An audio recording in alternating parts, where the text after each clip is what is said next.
The Wyoming wind howled like a wounded animal, driving sheets of snow across the barren landscape until heaven and earth became one white blur. Evelyn Hart pressed herself lower against the overturned stagecoach, her fingers already too numb to feel the splintered wood beneath them. The driver lay still 20 feet away, half buried in a drift. The horses had bolted when the wheel caught that hidden rock, taking with them any hope of escape. Thomas will find me, she thought, the certainty of it colder than the storm itself. He always said the West wasn't big enough for me to hide. Her silk traveling dress, so carefully chosen for its modest Eastern propriety, now clung to her like a shroud of ice. The delicate boots her mother had given her, proper footwear for a proper lady, had filled with snow within minutes of the crash. She'd tried walking at first, but the storm had turned her in circles until she'd stumbled back to find the coach again, her only landmark in this white hell. The cold had moved past pain now, settling into a dangerous warmth that whispered of sleep. Evelyn knew what that meant. Her father had told her stories of men who'd smiled as they froze, convinced they were sitting by a cozy hearth. She bit down hard on her lip, tasting copper, using the pain to stay awake. That's when she heard it, the crunch of hooves through snow. Steady and sure despite the wind, a shadow materialized from the storm, tall in the saddle, moving with the unconscious grace of someone born to this harsh country. The rider's hat was pulled low, ice crystals glittering in the dark beard visible beneath. "Hello?" Evelyn tried to call out, but her voice came as barely a whisper. She forced herself to move, to wave an arm, anything to catch his attention before he passed by. The horse stopped. The rider's head turned toward her, and for a moment they simply stared at each other through the driving snow. Then he swung down from the saddle in one fluid motion, leading his mount closer. "Ma'am?" His voice was deep, roughened by weather and disuse. "You hurt." "The coach," she managed through chattering teeth. Overturned. The driver. He glanced toward the still form in the snow and shook his head slightly. "He's beyond help. You're not... Can you stand?" When she tried, her legs buckled immediately. Without hesitation, he caught her, one arm sliding beneath her knees, the other around her shoulders. She should have protested. Thomas had trained her well in what happened to women who let strange men touch them, but the alternative was death. And some primitive part of her chose survival over propriety. "Easy now," he murmured, lifting her as if she weighed nothing. Up close, she could see his face better weathered and scarred, with eyes the color of winter sky. Not handsome in the classical sense, but there was something in those eyes, a steadiness, a weight of experience that went beyond his years. He settled her on his horse, then swung up behind her, his arms coming around to take the reins. His chest was solid and warm against her back, and she couldn't help but lean into it, her body's desperate need for heat overriding years of careful training. "Name's Cole Marston," he said, clicking his tongue to set the horse moving. "Got a shelter about 2 miles up. We'll make it if this storm doesn't get worse." "Evelyn Hart," she whispered, then wondered why she'd given her real name. Thomas would follow that name like a bloodhound on a scent. "Well, Miss Hart, you picked a hell of a day for traveling." Despite everything, she almost laughed. It wasn't exactly planned. His arms tightened slightly around her as the wind gusted harder. "Rarely is out here." The ride seemed endless. Snow stung her face like needles, and several times she felt herself sliding toward unconsciousness. Each time, Cole would speak random observations about the weather, his horse, anything to keep her anchored to wakefulness. "That's a fine Eastern dress you're wearing," he said at one point. "Silk. Isn't it see that kind of thing in Denver sometimes? Not much use out here, though." "I'm beginning to understand that." She managed, running from something. The directness of the question startled her. "What makes you think?" "Woman traveling alone in winter, no escort, no proper gear, either running from something or to something, and folks running to things usually pack better." She said nothing, and after a moment, he continued. Not my business anyway. Just making conversation. The horse stumbled slightly, and Cole cursed under his breath. Nothing harsh, just the casual profanity of a man who lived alone. Almost there. See that ridge shelters just beyond. Evelyn squinted through the snow, but saw nothing except white. Still, the horse seemed to know where they were going, picking its way carefully up a slope she couldn't even make out. Then, like a miracle, a structure materialized from the storm, a small cabin built into the side of a hill, its log walls chinked tight against the weather. A lean-to beside it suggested a stable, and Cole headed there first. "Need to see to Dusty first," he said, dismounting and reaching up for her. "Horse saves your life. You take care of him before yourself. Rule of the West." She nodded, though she barely understood. When he lifted her down, her legs gave out completely, and he caught her again. "Hell," he muttered. "You're worse off than I thought." He carried her to the cabin, somehow managing to open the door while still holding her. The interior was sparse but clean. A single room with a stone fireplace, a narrow bed, a table with 2 chairs, and shelves lined with supplies. It smelled of wood smoke and leather and something indefinably masculine. Cole set her in one of the chairs and immediately went to the fireplace, where banked coals still glowed. Within minutes, he had a fire blazing, filling the small space with blessed warmth. "I need to tend my horse," he said, already heading for the door. "Don't fall asleep. No matter how good it feels, don't sleep yet. Understand?" She nodded, though every fiber of her being screamed for rest. He disappeared back into the storm, leaving her alone. Evelyn looked around the cabin, noting the careful organization, the repairs made with patient skill, the absence of any feminine touch. This was the dwelling of a man who expected to live and die alone. On the wall hung a faded photograph, soldiers in Union blue, faces young and serious. A medal sat on the mantel, partially hidden behind a tin of tobacco. Signs of a past he apparently didn't care to advertise. The door burst open again, bringing Cole in a swirl of snow. He shook himself like a dog, sending droplets flying, then immediately came to check on her. "Good. You're awake. Now comes the hard part." He pulled a knife from his belt, and Evelyn tensed. "Need to get you out of those wet clothes before you freeze. That dress is killing you faster than the storm would." "I can manage," she said quickly, though her frozen fingers couldn't even grip the buttons. "No offense, ma'am, but you can't. You're shaking too hard to undo a button, and that corset's tied in back where you can't reach even if your hands worked." He set the knife on the table, then pulled a heavy blanket from a chest. "I'll cut the laces. You wrap yourself in this. I won't look more than necessary." The promise in his voice was matter-of-fact, not reassuring, as if her modesty was simply another practical problem to solve, like tending his horse or building a fire. "I've never—" she started, then stopped, heat flooding her face despite the cold. "I know," he said quietly. "But living matters more than propriety. Always has. Always will." She thought of Thomas, of his hands that took what they wanted, his voice that turned her refusals into invitations. This stranger with scarred hands and patient eyes was asking permission to save her life. "All right," she whispered. He moved behind her, and she felt the knife slice through her corset laces with surgical precision. The relief as the garment loosened was immediate and overwhelming. She gasped, drawing in the first full breath she'd taken in hours. "That's it," he said. "Now the dress buttons." His fingers were quick and impersonal, unfastening just enough buttons for her to slip the sodden garment off her shoulders. The moment she could move, she clutched the blanket around herself, cocooning in its rough warmth. "I've never been undressed before," she heard herself say, the words slipping out unbidden. "Not by anyone except—" She trailed off, but Cole seemed to understand.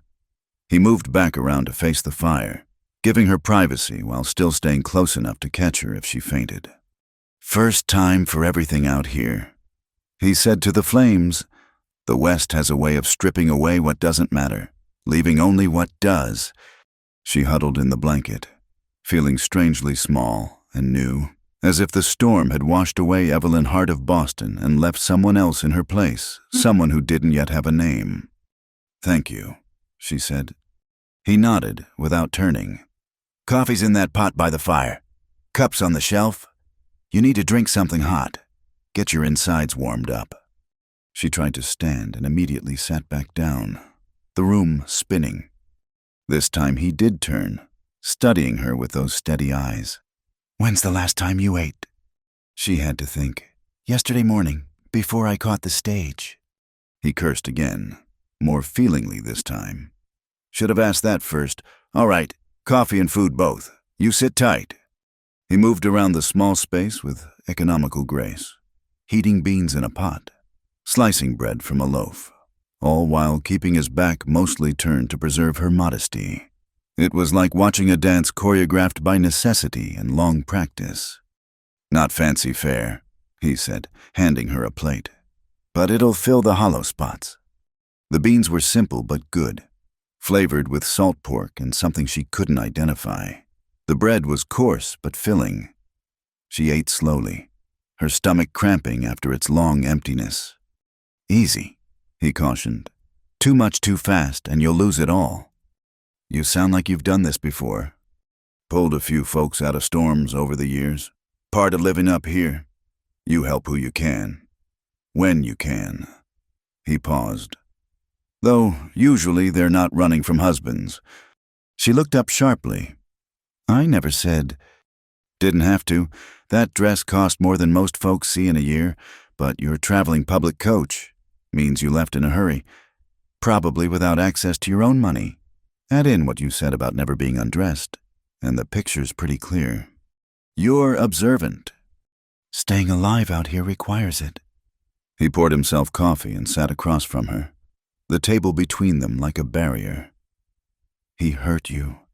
The directness of the question took her breath away. In her world, such things were hinted at, danced around, never stated plainly.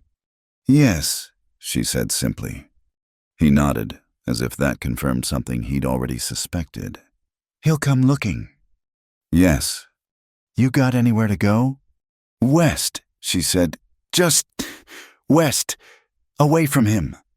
"That's not a plan. That's a hope." "It's all I have right now." He studied her for a long moment, then stood.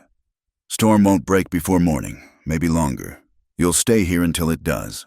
Then we'll figure out what comes next. For now, you need sleep." "Where will you—" "Got a bedroll. I've slept on worse than a cabin floor." He pulled blankets from the chest, making himself a pallet near the fire. "Take the bed. And Miss Hart. You're safe here. Lock the door if it makes you feel better. But you're safe." Something in his voice, that same matter-of-fact certainty, made her believe him. She stood carefully, still wrapped in the blanket, and made her way to the narrow bed. "Mr. Marston, why did you save me?" He looked up from arranging his bedroll. "Because you needed saving. Isn't that reason enough?" "Not where I come from." "Well," he said, settling onto the floor with his back to her, "you're not there anymore." As she lay in the narrow bed, listening to the storm rage outside and the fire crackle within, Evelyn realized he was right. She wasn't in Boston anymore, wasn't Mrs. Thomas Vale anymore. She was just a woman who'd nearly died in a storm, saved by a man who asked nothing in return except that she live through the night. For the first time in years, despite the danger that surely followed her, despite the uncertain future that lay ahead, she felt something she'd almost forgotten existed. She felt safe. Evelyn woke to the sound of wood being added to the fire. For a moment, she didn't know where she was: the narrow bed, the log walls, the smell of wood smoke, all foreign to her Eastern sensibilities. Then memory crashed back the storm, the overturned coach, the man who'd pulled her from certain death. Cole Marston stood by the fireplace, his back to her, carefully arranging split logs. He'd changed clothes since last night, wearing a clean flannel shirt and worn denim pants. His movements were unhurried, deliberate, as if he had all the time in the world. "Storm's still blowing," he said without turning, somehow knowing she was awake. "Might be another day or two before it clears." She sat up, clutching the blanket around herself, suddenly aware that her wet clothes from yesterday were nowhere to be seen. "My dress, hanging by the fire. Doubt it'll ever be the same, but it'll be dry at least." He gestured toward a neat pile on the chair. "Found some clothes that might fit. Belonged to a boy who used to work for me, Samuel. Headed back east last spring. You're welcome to them." The clothes were simple: a cotton shirt, canvas pants, thick wool socks, working clothes, practical and warm, everything she'd been taught to avoid. Thank you," she managed. "Coffee's ready when you are." He moved toward the door, pulling on a heavy coat. "Need to check on the horses, see how much snow we got. Take your time." After he left, Evelyn dressed quickly in the borrowed clothes. The pants felt strange, scandalous even, but also freeing in a way she hadn't expected. No corset to restrict her breathing, no heavy skirts to trip her, just simple, practical clothing that let her move. She found a small mirror on a shelf and almost didn't recognize herself. Her dark hair, usually pinned in elaborate style, hung loose around her shoulders, without the powder and rouge that Thomas insisted upon. Her skin looked pale, but somehow more honest. She looked younger. She realized, or perhaps just less afraid. The coffee was strong and bitter, nothing like the delicate tea she was accustomed to, but it warmed her from the inside out. She was sipping her second cup when Cole returned, bringing with him a blast of cold air and swirling snow. "Still coming down hard," he reported, hanging his coat on a peg. "Drifts are up to the windows on the north side. Good thing I laid in supplies last month." "How often do you get storms like this?" "Few times a winter, usually not this early, though this one caught everyone by surprise." He poured his own coffee, then sat across from her. "How are you feeling?" "Better, warmer, the clothes. Thank you." "Sam won't mind. He always said the West didn't suit him anyway." Cole studied her over his cup. "You look different." "I imagine I do." "No, I mean, he paused, searching for words. "Yesterday you looked like you were wearing armor. All that silk and whalebone. Today you look like a person." She almost smiled at that. "Is that what I am?" I'd started to wonder. "We all wonder that sometimes." He rose, moving to the shelves. "You hungry got bacon, beans, biscuit fixings. Nothing fancy, but it'll stick to your ribs." "I can cook," she offered, then wondered if she really could. She'd been taught to plan menus, supervise servants, host dinner parties, but actual cooking— "You ever cooked over a wood fire?" "No."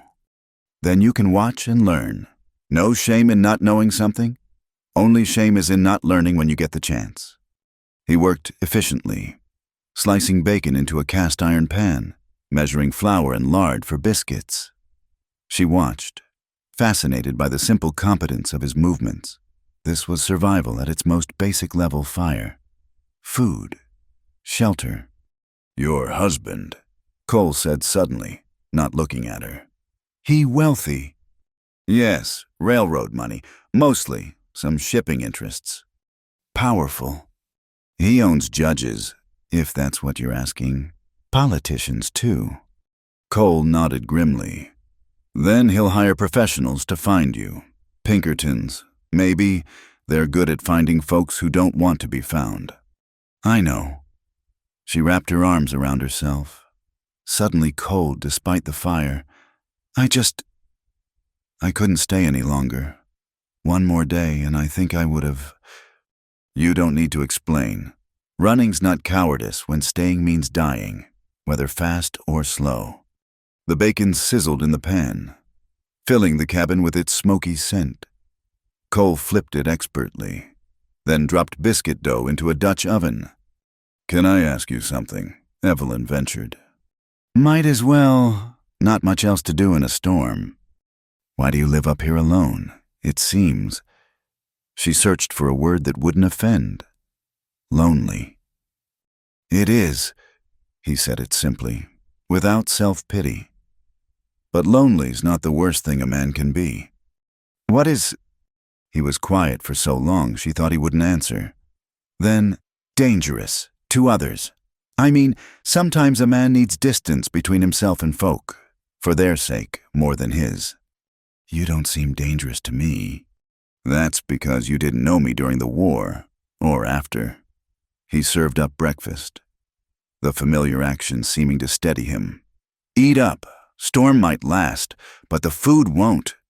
They ate in companionable silence, the wind howling outside, making the warm cabin feel even more like a sanctuary.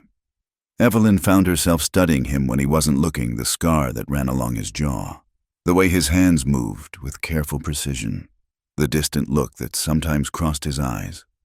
You were Union, she said, remembering the photograph. Illinois, 33rd Infantry, 3 years, 7 months, 12 days. He recited it like a prayer or a penance. Shiloh, Vicksburg, Sherman's March, all of it. My father thought the war would last 6 months at most. A lot of people thought that.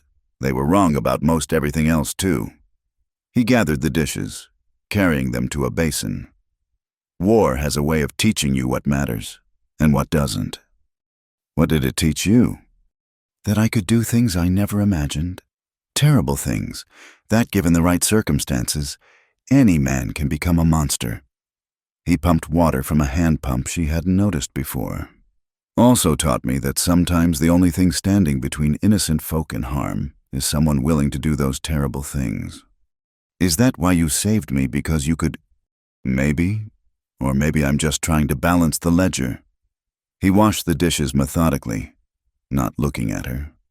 Saved one life for every one I took. I'd need to live another 100 years. The pain in his voice was raw, unguarded. Evelyn understood then why he lived alone on this mountain. Not because he hated people, but because he hated what he'd become around them. We all have ledgers, she said quietly.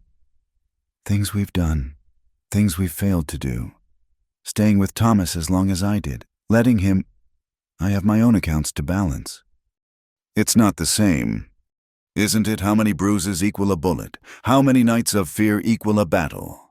She stood, moving closer to the fire. You're not the only one who's done things they never imagined. He turned to look at her then, really look at her, and she saw surprise in his eyes. You're stronger than you appear, Miss Hart. Mrs. Vale, she corrected. Then immediately wished she hadn't, though I suppose that doesn't matter anymore. Names rarely do. Out here, it's what you do that counts, not what you're called. The wind gusted hard, rattling the windows. Cole moved to check the door, making sure it was secure. Going to be a long day. You know any card games? Whist, piquet, the proper games for proper ladies. I'll teach you poker. Much more useful skill in the territories. They spent the afternoon by the fire, playing cards with a worn deck that had seen better days. He taught her the rules, the tells, the art of bluffing with a straight face. You're good at this, he observed after she won her third hand. Natural poker face. Years of practice. Thomas liked to host parties. I learned to smile while dying inside. Useful skill. Applied wrong. Out here, that face could make you rich in a mining camp. Is that your advice, become a card sharp? My advice. He dealt another hand. Learn everything you can. Shoot straight, ride hard, trust carefully. The West doesn't care what you were before, only what you do now. As the day wore on, the strange domesticity of their situation struck Evelyn. Here she was, dressed in men's clothes, playing cards with a scarred ex-soldier while a blizzard raged outside. If anyone from her Boston circle could see her now. What's funny? Cole asked, noticing her slight smile. Just thinking about what the ladies at my church would say if they could see me now. Poor Evelyn. reduced to wearing trousers and gambling. They'd pray for my soul while secretly delighting in my fall. You fall seems to me you're climbing, just up a different mountain than they'd recognize. Evening came early, the storm blotting out what little sun might have penetrated the clouds. Cole lit oil lamps, casting dancing shadows on the walls. He made dinner venison stew from meat he'd preserved, more biscuits, dried apple pie that was better than it had any right to be. You're a good cook, Evelyn said, savoring the simple meal. Man lives alone, he learns or starves. I chose learning. I'm starting to think that's your philosophy for everything. Might be. Never thought about it much. He leaned back in his chair. What was your philosophy? Back east. She considered. Endure. Smile. Never let them see you break. That's not philosophy. That's just survival. I'm beginning to see the difference. After dinner, Cole pulled out a guitar from behind the bed, running his fingers over the strings experimentally. Do you mind sometimes music helps pass a storm? Not at all. He played quietly, old songs she half recognized, melodies that spoke of loss and longing and sometimes hope. His voice, when he sang, was rough but true. Carrying emotions, his speaking voice kept carefully controlled. That's beautiful, she said when he paused. Where did you learn? Campfires, mostly. Nothing else to do between battles. Man in my unit, Jimmy Cortez, taught me. Good man. Died at Chattanooga. He strummed another chord. Funny thing about war songs, they're all about home. But home's never the same after you've sung them in the mud and blood. Will you teach me one? He looked surprised. You sing? I was trained, of course. All proper ladies were, but only appropriate songs hymns, parlor ballads. She smiled wryly. Nothing true. All right, then. He adjusted the guitar.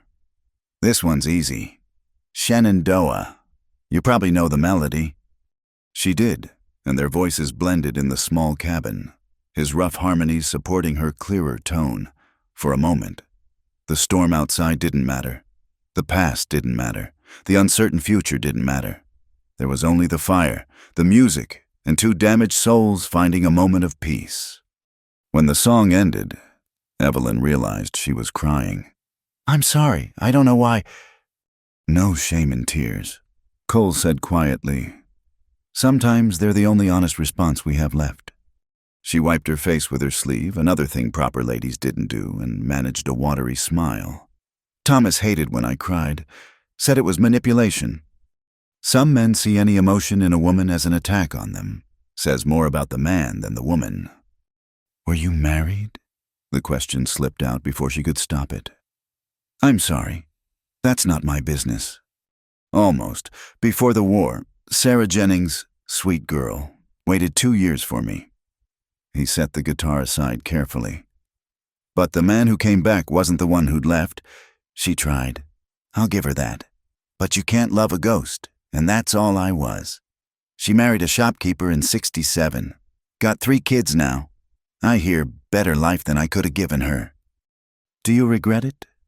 Regret her happiness, no. Regret what I became every day. He stood, banking the fire for the night. Speaking of which, we should work out the sleeping arrangements. You were half frozen yesterday, but tonight? I trust you, Evelyn said simply. More than I've trusted anyone in years. The bed's yours if you want it. The floor can't be good for your back. Floor's fine. Slept on worse, like I said. He paused, then added, that trust don't give it too freely out here. I'm not the worst man you'll meet in the territories. Not by far.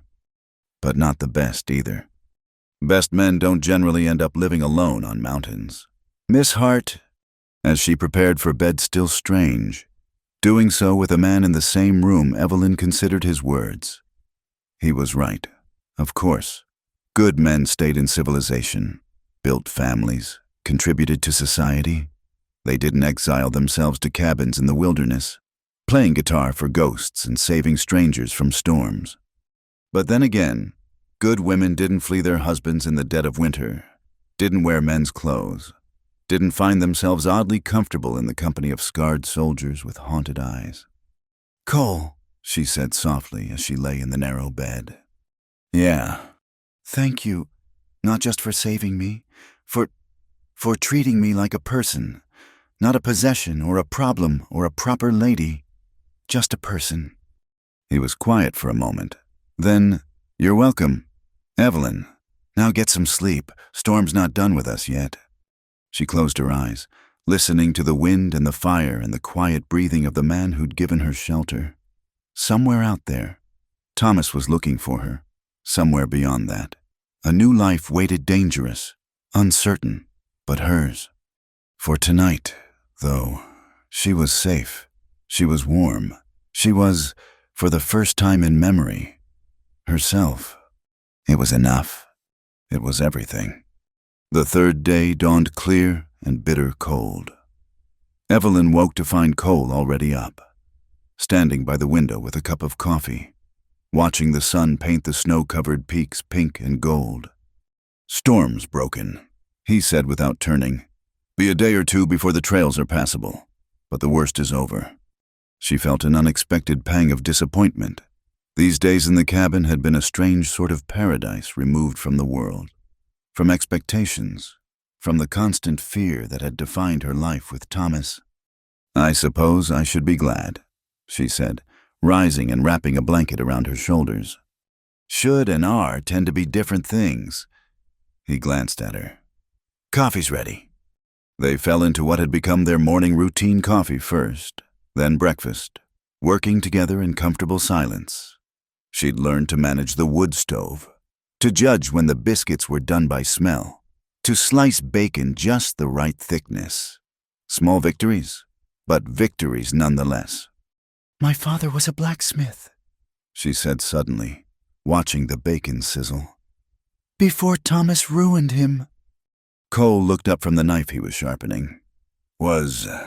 Thomas wanted our land. It sat on a proposed railway route. Father wouldn't sell. She flipped the bacon with more force than necessary. So Thomas bought up his loans, called them in all at once. When Father couldn't pay, Thomas took everything: the shop, the house, the land. What happened to him? His heart gave out 2 months later. Mother said it was the shame that killed him. She moved the bacon to a plate, her movements sharp. I married Thomas 3 weeks after the funeral. He'd made it clear it was the only way to save Mother from the poorhouse. Son of a... Cole cut himself off. Sorry. Don't be. I've thought worse. She attempted a smile. Father would have hated seeing me with him. But then, Father would have hated a lot of things about what I became. You survived. No shame in that. Isn't there? How many compromises equal a surrender? How many times can you bend before you break?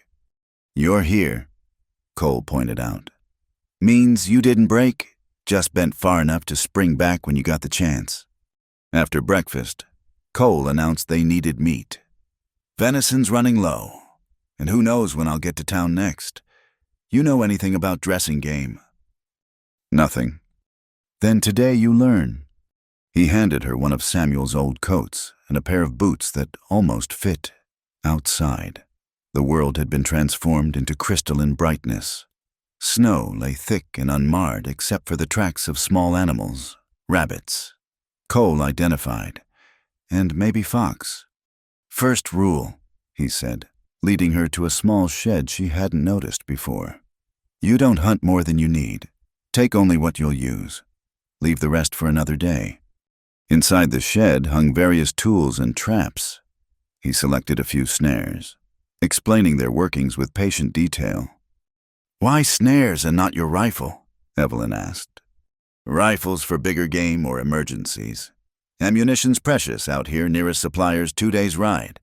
Besides, he added with a slight smile, snares don't wake the whole mountain telling everyone where you are.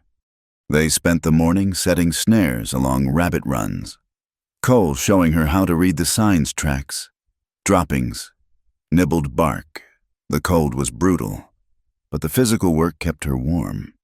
And there was something deeply satisfying about learning these practical skills. "You're a quick study," he observed as she successfully set her third snare. "I had to be. Thomas liked to change the rules without warning. Adaptation became survival. Useful skill. Applied wrong," he said, echoing his words from the day before. "Out here, adapting keeps you alive for better reasons." They were heading back when Cole suddenly stopped, holding up a hand. Evelyn froze, following his gaze. There, not 30 feet away, stood a massive elk, its breath steaming in the cold air. For a long moment, they all stood frozen, humans and animal, regarding each other across the snow. Then the elk turned and bounded away, disappearing into the trees with surprising grace. "Beautiful," Evelyn breathed. "That's winter's gift," Cole said. "Makes everything harder, but also strips it down to the essence. No prettiness to hide behind. Just life doing what it needs to do." Back at the cabin, he taught her to clean and prepare the 2 rabbits they'd caught in previously set snares. It was messy work, but she forced herself to learn, understanding that this too was part of survival. "In Boston, meat came wrapped in paper from the butcher," she said, working carefully with the knife. "I never thought about what came before." "Most folks don't. Easier that way." He guided her hands, showing her the proper technique. But easier isn't always better. Understanding where your food comes from, what it costs in real terms, that's honest living. That afternoon, while the rabbit stewed on the stove, Evelyn found herself telling him more about her life with Thomas. The words came slowly at first, then, in a rush, like a dam breaking. "He collected beautiful things," she said, staring into the fire. "Paintings, sculptures, rare books, and me. I was just another acquisition, proof of his power. He could take a blacksmith's daughter and turn her into a society wife, could take a strong-willed girl and make her obedient. But he didn't," Cole pointed out. "You're here." "Only because I finally became more afraid of staying than leaving. That's not courage. That's desperation." "Sometimes they're the same thing." He was mending a bridle, his hands steady on the leather. "Courage isn't about not being afraid. It's about doing what needs doing despite the fear." "Is that what you did in the war?" His hands stilled. "No. In the war, I stopped feeling afraid, stopped feeling much of anything. That's not courage. That's something else. Something worse." "But you feel now." "Do I?" He resumed his work. "Some days I'm not sure. Been alone so long, sometimes I think I'm more ghost than man." "Ghosts don't save people from blizzards. They don't teach strangers to set snares or play guitar by the fire." "Maybe not." He tested the repaired bridle. "Or maybe that's exactly what ghosts do, try to remember what it was like to be human." That evening, as they ate the rabbit stew rich and warming, Cole surprised her by pulling out a worn pack of cards. "Different game tonight," he announced. "Faro. What the real gamblers play." "Should I be concerned that you know what real gamblers play?" "Probably." But he smiled slightly. "Spent some time in mining camps after the war. Before I found this place, man needs to eat, and cards were something I was good at." "What made you stop?" "Got too good. Started seeing the desperation in men's eyes when they lost. Reminded me too much of other things, so I came up here instead." As he taught her the intricate rules of Faro, Evelyn found herself studying him again. There was so much damage there, carefully contained but never quite hidden. Yet he'd been nothing but kind to her, respectful in ways Thomas had never been even in their courting days. "Can I ask you something?" she said, dealing the cards as he'd shown her. "Seems to be the pattern." "Why haven't you asked me more about Thomas? Most men would want to know details." Cole was quiet for a moment, considering his words. "2 reasons. First, your story's yours to tell or not tell. Second, I've seen enough darkness to know some things are better left unspoken until the person's ready." "And if I'm never ready?" Then you're never ready. World won't end either way. She played her card, thinking, he never hit me. Want you to know that he was subtler. Words, mostly. Rules that change daily. Isolation from anyone who might help, making me doubt my own mind, my own worth. Sometimes that's worse than hitting bruises heal. Yes, the simple acknowledgement was more validating than any sympathy could have been. By the end, I barely knew who I was anymore. Just Mrs. Thomas Vale, failed wife, disappointment, burden. And now, she looked down at herself, men's clothes, work-roughened hands, hair simply braided. Now I don't know, but at least it's my not knowing, not his. They played until the fire burned low, talking about inconsequential things, books they'd read, places they'd seen, foods they missed. Normal conversation, the kind she'd almost forgotten existed. When it came time for bed, the routine felt almost normal now. Cole banking the fire, her settling into the narrow bed, him arranging his bedroll. But tonight she found herself reluctant to end the day. Cole, will you tell me about after the war? Not the dark parts, just how you ended up here. He was quiet so long she thought he wouldn't answer. Then, drifted for a while. St. Louis, Kansas City, Denver. Tried to find work, but I wasn't fit for civilized employment. Too jumpy, too quick to react. Nearly killed a man in Independence because he came up behind me sudden. What happened? Left town before they could arrest me. Headed into the mountains, figuring to lose myself. Found this cabin instead abandoned, half falling down. Owner had died. No family to claim it. I stayed one night, then another, then just never left. Do you ever get lonely? Every day, but lonely's safer than the alternative. Which is letting someone get close enough to be hurt when I inevitably fail them. Evelyn sat up, looking at him across the dim cabin. You haven't failed me. Yet, the word hung between them like a promise or a warning. I don't believe you're as dangerous as you think you are. That's because you've only seen me here, where I can control things. In town, around people, noise, unexpected movements. I'm different, worse. Or maybe you've been alone so long you've forgotten that everyone carries damage. You just wear yours more honestly than most. He made a sound that might have been a laugh. When did you get so wise? Sometime in the last 3 days. Apparently, must be something in your coffee. This time he did laugh. Quiet, but real. Get some sleep, philosopher. Tomorrow we'll check the trails. See if they're clear enough to get you to town. But as Evelyn lay in the dark, she found herself hoping the trails would stay blocked just a little longer. Out here, in this simple cabin with this complicated man, she was discovering pieces of herself she'd never known existed. The woman who could set snares, clean game, play cards, speak truthfully. She thought about Thomas, surely searching for her by now, about the power of his money, his connections, his rage. The smart thing would be to run far and fast, to lose herself in some distant city where he'd never think to look.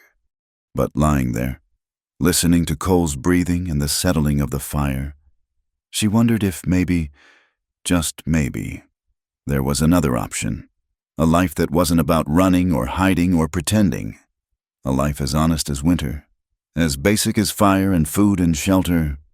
A life where she could finally learn who Evelyn Hart really was, when all the elaborate costumes were stripped away. The thought terrified her. It also, for the first time in years, gave her hope. The descent from the mountain took most of the day. Cole led the way on his horse, with Evelyn riding a sturdy mule he'd borrowed from a neighbor miles down the valley. The trail wound through stands of pine and aspen, occasionally opening to reveal vast views of snow-covered peaks that took her breath away. First time seeing the Rockies proper? Cole asked, noticing her wonder.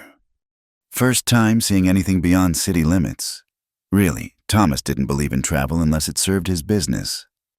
Well, you're seeing it now. That's what counts. The town of Dead River appeared gradually, first as smoke plumes rising from chimneys, then as scattered buildings clinging to the sides of a narrow valley. It wasn't much, maybe 200 souls, but after days in the cabin, it seemed almost overwhelming. Not exactly Boston, Cole said as they rode down the main street. No, Evelyn agreed, taking in the muddy thoroughfare, the rough-hewn buildings, the mix of languages she could hear even from horseback. It's better. It's real.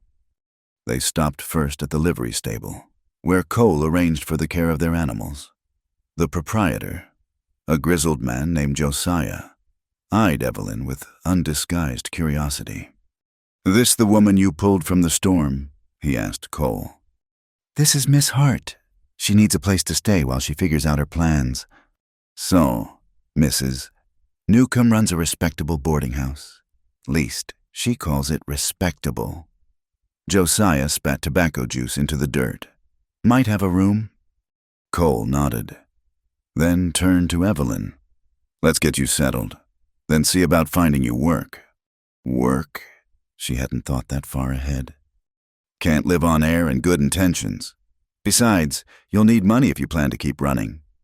The boarding house sat on a side street, a 2-story building that had seen better days. Mrs. Newcomb herself answered the door, a stern woman with steel-gray hair and sharp eyes that missed nothing. "I run a decent establishment," she announced before Cole could speak. "No men in the rooms, no liquor, no loud behavior. Breakfast at 6, dinner at 6. Miss it and you go hungry." That's fine, Evelyn said quickly. "Mrs." Newcomb's gaze traveled from Evelyn's borrowed men's clothes to Cole's scarred face. "You two married?" "No," Cole said flatly. "Then what's your association?" He saved my life, Evelyn said. "My stagecoach overturned in the storm. Mr. Marston found me and gave me shelter until the weather cleared." Mrs. Newcomb's expression suggested she wasn't entirely convinced. "I've got one room, $1 a week. Paid in advance. You got money?" Evelyn's heart sank. In her flight from Thomas, she'd grabbed what jewelry she could, but no actual money. "I'll cover the first week," Cole said, pulling coins from his pocket. I can't. "You can pay me back when you find work." He handed the money to Mrs. Newcomb. "She'll also need some proper clothes. Is there a seamstress in town?" Mrs. Chen does alterations and such. Got a shop next to the general store." Mrs. Newcomb pocketed the coins. "Rooms upstairs. Second door on the right. No cooking in the rooms, no washing on Sundays, no gentlemen callers ever." The room was small but clean, with an iron bedstead, a washstand, and a narrow window overlooking the alley. After the cabin, it seemed almost luxurious. "It's perfect," Evelyn said. Cole stood awkwardly by the door. "I'll introduce you around town, help you find employment, then you'll go back to your mountain." "That's the plan." Something twisted in her chest, but she kept her voice steady. "Of course. You've done more than enough already." They spent the afternoon visiting the various businesses in Dead River. The general store didn't need help. The restaurant was fully staffed. The hotel might need a maid, but the manager's leer made Cole step protectively closer, and they left without pursuing it. Finally, they came to a small shop wedged between the barber and the land office. The sign read, "Gonzalez Leather Goods," in faded paint. Inside, an elderly Mexican man worked at a bench, his gnarled hands moving steadily over a piece of hide. "Senor Gonzalez," Cole said. "This is Miss Hart. She's looking for work." The old man looked up, his dark eyes taking in Evelyn with surprising warmth. "You know leather work?" "Senorita."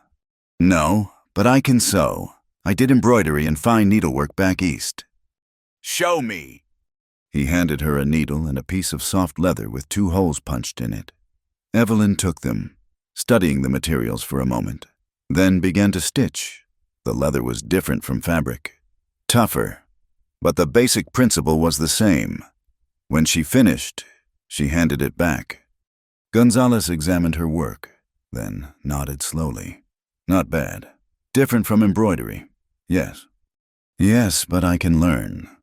I need someone to do detail work, tooling, stitching, maybe some design. My hands. He held them up, showing the swollen joints. Not so steady anymore. Pay is $2 a week plus commission on special orders. I'll take it, Evelyn said immediately. You start tomorrow, 7 in the morning. We work until the light goes. Outside, Cole said. That was lucky. Gonzalez is a good man. Fair. Unlike some others in this town, she'd noticed the looks, the whispers that followed them. Small towns are like that. Everyone knows everyone else's business, or thinks they do. You're new, you're mysterious. You arrived with me. That's enough to set tongues wagging. As if to prove his point, they passed 2 women who immediately began whispering behind their hands. Evelyn felt her cheeks burn. Let them talk, Cole advised. Their opinions don't put food on your table. They stopped at Mrs. Chen's shop, where Evelyn traded a small pearl brooch for 2 simple dresses, undergarments, and alterations. The Chinese woman was kind but quiet, her English limited but her needlework exquisite. She does beautiful work, Evelyn said as they left. Has to. Being Chinese here isn't easy. Perfect work is her protection against those who'd rather she wasn't here at all. That's horrible. That's reality. Dead River's better than some places, worse than others. You need to understand that. You're an outsider too now. Eastern woman, no husband, no family. Some folks will be kind, others... I understand. Thomas taught me about cruelty. They had dinner at the town's only restaurant. A rough place that served rougher food. The other diners stared openly, and Evelyn heard the word woman paired with various unflattering adjectives more than once. Maybe this was a mistake, she said quietly. What was... Coming to town, I should have stayed hidden. Can't hide forever. Besides, you need more than just survival. You need a life. Do I? Sometimes I think survival would be enough. No, he said firmly. It's not... Trust someone who tried it. After dinner, he walked her back to the boarding house. The sun was setting, painting the shabby buildings gold and rose. I'll head back up the mountain tomorrow, he said at the door. But I'll check in when I come down for supplies. Make sure you're settling in all right. You don't have to do that. I know. He touched the brim of his hat. Take care, Miss Hart. Remember what I taught you. Which part? All of it, but especially the part about trusting carefully. She watched him walk away, his figure disappearing into the gathering dusk. The town suddenly seemed louder, more threatening without his steady presence. At dinner in the boarding house, she met the other residents, a traveling salesman, 2 minors, and a widow named Mrs. Patterson, who taught at the small school. The widow was the only one who showed any friendliness. It's hard. Starting over, Mrs. Patterson said quietly while the men argued about mining claims. I came here 3 years ago after my William died. People talked then too, said no decent woman would come west alone. What made them stop talking? I didn't give them anything new to talk about. Lived quiet, worked hard, helped when I could. Eventually they got bored and moved on to other gossip. She paused. Though arriving with Cole Marston, that'll keep tongues wagging longer. He saved my life. I'm sure he did. Cole's a good man, underneath it all. But he's also a mystery. And this town doesn't like mysteries. Lives up on that mountain like a hermit. Only comes down for supplies. Some say he's running from the law. Others think he's crazy from the war. He's neither. Mrs. Patterson smiled slightly. You sound very sure for someone who's known him, what, a week? Sometimes that's long enough. Maybe. Just be careful. Dear, this town can be cruel to women who don't fit their narrow ideas of propriety. That night, lying in the unfamiliar bed, Evelyn thought about Cole alone in his cabin. Was he playing his guitar, reading by firelight, or just sitting in silence, wrestling with whatever demons the war had left him? She thought too about Thomas. Somewhere out there. Searching. How long before he traced her to Dead River? How long before she had to run again? But mostly she thought about tomorrow, her first day of real work. Earning her own money. Building her own life. It terrified her. It thrilled her. She fell asleep to the sounds of the town-distant piano music from the saloons. Dogs barking. Voices raised in laughter or argument. It wasn't the profound silence of the mountain cabin, but it was the sound of life going on. Messy and complicated and real. The next morning, she rose before dawn, dressed in one of her new dresses, and made her way through empty streets to Gonzalez's shop. The old man was already there, a pot of coffee warming on the small stove. "Bueno, you are punctual. That's good." He poured her a cup. "Today we start simple. You learn the leather, how it moves, how it speaks. Then maybe tomorrow, we make something beautiful." As the sun rose over Dead River, Evelyn Hart began her first real day of work. Her hands would be sore by evening, her back aching from bending over the bench. She would make mistakes, face frustration, earn every penny of her $2 through effort and determination. But for the first time in her life, those dollars would be hers, earned by her own hands, her own choices, her own will. It was terrifying. It was wonderful. It was the beginning of becoming herself. 3 weeks had passed since Evelyn arrived in Dead River. Her hands had toughened from working with leather, her skills improving daily under Gonzalez's patient instruction. She'd even received her first commission decorative work on a saddle for the banker's wife. Life had settled into a rhythm that, if not comfortable, was at least predictable. That afternoon shattered like glass. She was working on the saddle's intricate rose pattern when the shop door burst open. Deputy Marshal Briggs stood there, his usually lazy expression sharp with importance. "Miss Hart, there's a gentleman at the hotel asking after you. Says he's your husband." The leather punch slipped, driving into her thumb. Blood welled up, but she barely felt it. "I don't have a husband." "Well, he's got papers saying different, important-looking fellow. Came in on the noon stage with 4 other men. Sheriff wants you to come sort this out." Gonzalez looked up from his bench. "The señorita is working. If this man has business, he can come here." "Sheriff says she comes now." Briggs rested his hand on his gun butt. "Don't make this difficult." Evelyn set down her tools with trembling hands. "It's all right, Mr. Gonzalez. I'll go." The old man caught her arm as she passed. "You need help. You send word." "Entiendes?" She nodded, throat too tight for words. The walk to the sheriff's office felt both endless and too short. People stopped to stare as she passed, sensing drama in the making. Mrs. Newcomb stood in her boarding house doorway, arms crossed, expression disapproving. The sheriff's office was crowded. Sheriff Coleman sat behind his desk, trying to look more important than his appointed position warranted. 2 of Thomas's men stood by the door, hired muscle in city suits that looked absurd in Dead River's dust. Another man, thin and sharp-faced, held a leather portfolio. And there, seated in the room's only comfortable chair, was Thomas Vale. He looked exactly as she remembered, immaculate despite the journey. Every hair in place, his gray suit pressed and proper, handsome in that cold, sculpted way that had once made her young heart flutter. Now it only made her stomach turn. "Evelyn, darling." He rose, moving toward her with arms outstretched. "Thank God you're safe. I've been beside myself with worry." She stepped back. "Don't touch me." His expression flickered annoyance, quickly masked by concern. "You're obviously distressed. Understandable. After your ordeal." He turned to the sheriff.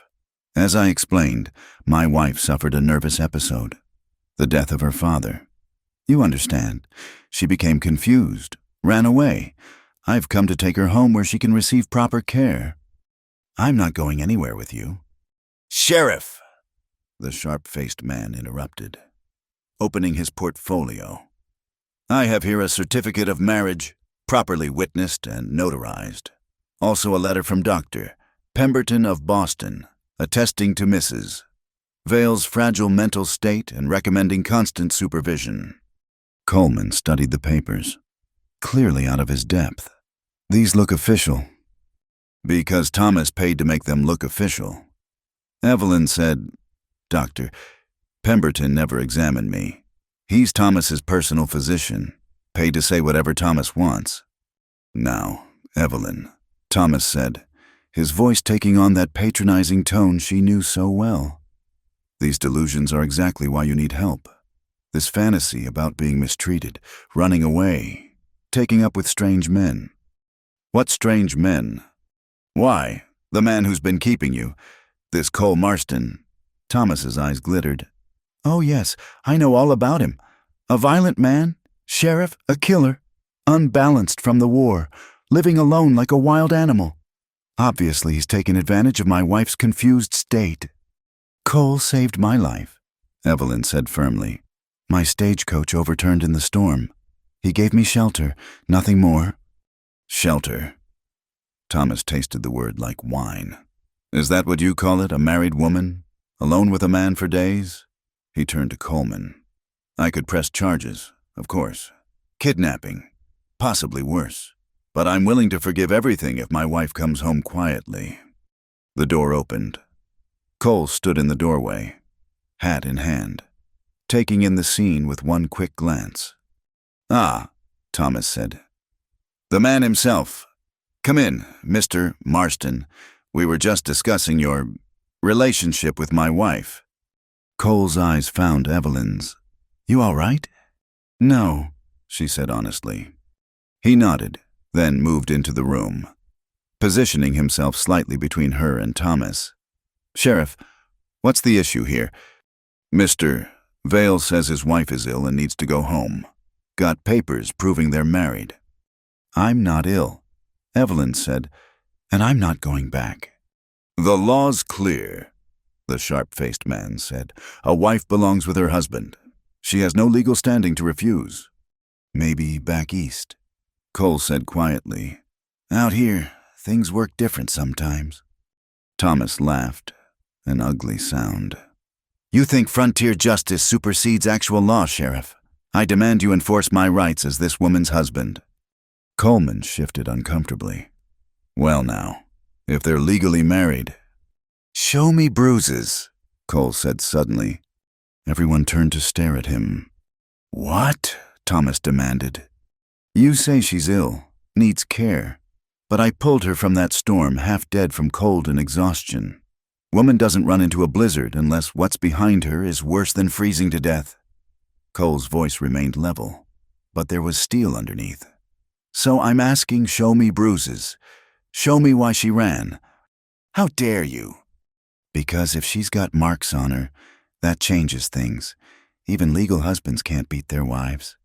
Not in this town." Thomas's face flushed. "I never laid a hand on her." "Didn't say you did, but there's more than one way to hurt someone." Cole looked at Coleman. "Sheriff, you going to force a woman to go with a man she's terrified of?" "The law," Coleman began. "The law says a lot of things. Says Chinese can't testify in court. Says Indians can't own land. Says women can't vote. Doesn't make it right." "This is absurd," Thomas snapped. "Sheriff, do your duty or I'll wire the territorial governor. I have influence." "I'm sure you do," a new voice said from the doorway. Everyone turned. Gonzalez stood there, accompanied by Mrs. Chen, Mrs.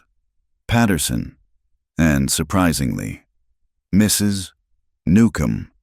Behind them crowded other townspeople, the baker, the blacksmith, even some of the saloon girls. "What is this?" Coleman demanded. "This," Gonzalez said, "is the community. We came to speak for Senorita Hart." "She's a good worker," Mrs. Chen said in careful English. Honest, pays her bills. Never caused any trouble at my establishment. Mrs. Newcomb added grudgingly. Keeps respectable hours. She's been helping me with the children at school. Mrs. Patterson said. They adore her. Thomas's expression darkened. This is ridiculous. She's my wife. Then why'd she run? Someone called from the crowd. Why'd it take you 3 weeks to come after her? Another voice added. Maybe because he had to get his story straight. Cole suggested. The sharp-faced man stepped forward.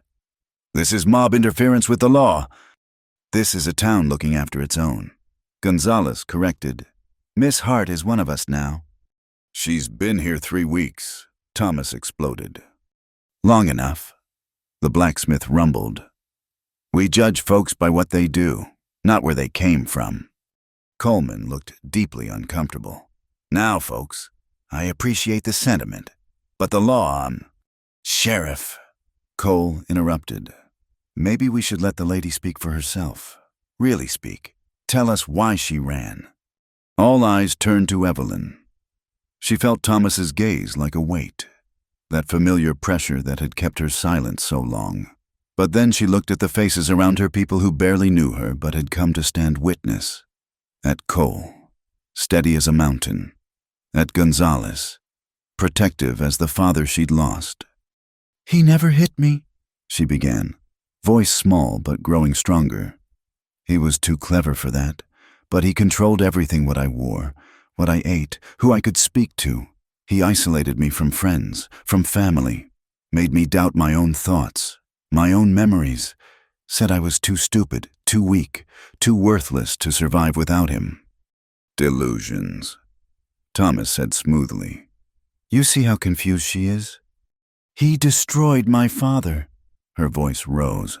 Ruined him financially because father wouldn't sell our land, then offered to marry me as the only way to save my mother from poverty. He bought me, like he buys everything else. Business dealings have nothing to do with. He locked me in my room when I displeased him. Sometimes for days, said it was for my own good, to help me learn proper behavior. He read my letters, chose my friends, decided everything. The words poured out now, unstoppable. I wasn't a wife, I was a possession, a pretty thing to display at parties. And when I finally found the courage to leave, yes, I ran into a storm, because even death seemed better than one more day as his property. Silence filled the room. Then Mrs. Patterson stepped forward. Sheriff Coleman, I've been in this town 3 years. In that time, Miss Hart is the hardest working, most respectful woman I've met. If she says this man mistreated her, I believe her. So do I, Mrs. Chen said. And I, Gonzalez added. One by one, the townspeople voiced their support. Even Mrs. Newcomb grudgingly admitted that Evelyn had been no trouble at all, pays her rent on time. Thomas's face had gone white with rage. This is outrageous. I have legal papers. Mr. Vale, Cole said quietly. You're a businessman? Let me propose a business solution. You leave now, quietly. Sign papers divorcing Miss Hart. In return, she won't press charges for false imprisonment, theft of her father's property, or any of the other crimes I'm betting a good lawyer could prove. You can't threaten me. Not threatening, just observing. You've got a reputation back east to protect. How's it going to look when newspapers report that Thomas Vale's wife ran away because he locked her in rooms and destroyed her family, bad for business? I'd think. Thomas's jaw worked. The sharp-faced lawyer leaned in, whispering urgently. Even if I agreed, Thomas said finally, divorce proceedings take time. Judge Carter in Denver's a friend. The blacksmith said, reasonable man. Understands sometimes paperwork needs to hurry along. Thomas looked around the room, seeing no support in any face. His gaze settled on Evelyn with pure venom. You think you've won? You think these people will protect you forever? You're nothing without me. Nobody.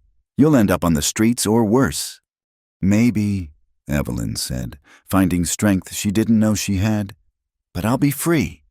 For a long moment, they stared at each other. Then Thomas turned sharply.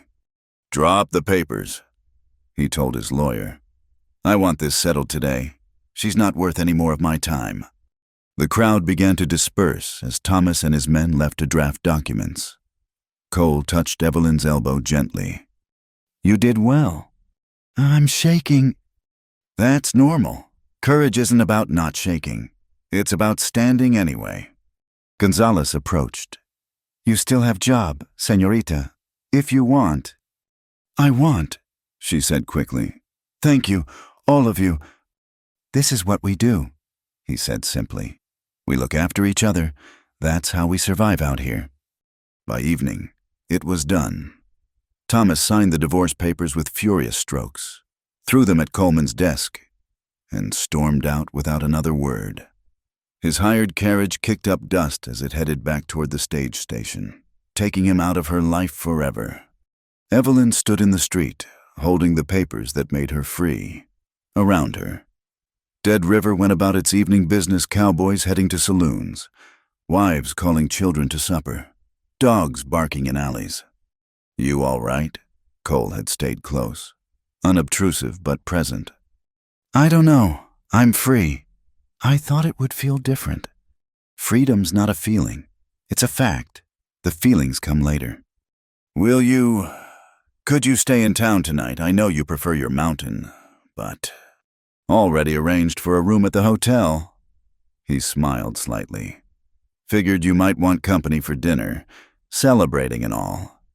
"I'd like that." They ate at the restaurant, this time drawing no stares. The story had already spread through town. Twisted and embellished, but essentially true. Evelyn Hart had stood up to a powerful man and won. With the town's backing, "They barely know me," she said wonderingly. "Why did they support me?" "Because you're one of them now. You work hard, pay your way, don't put on airs. That matters out here." "And you, why did you come?" He considered, saw Briggs heading to the shop looking official. Figured there might be trouble. "So you came to protect me?" "Came to stand with you. There's a difference." After dinner, he walked her back to the boarding house. The stars were brilliant in the clear mountain air, and for the first time in years, Evelyn felt she could breathe deeply. "Thank you," she said at the door, "for everything, from that first night in the storm until today." "You saved yourself. I just helped with the details."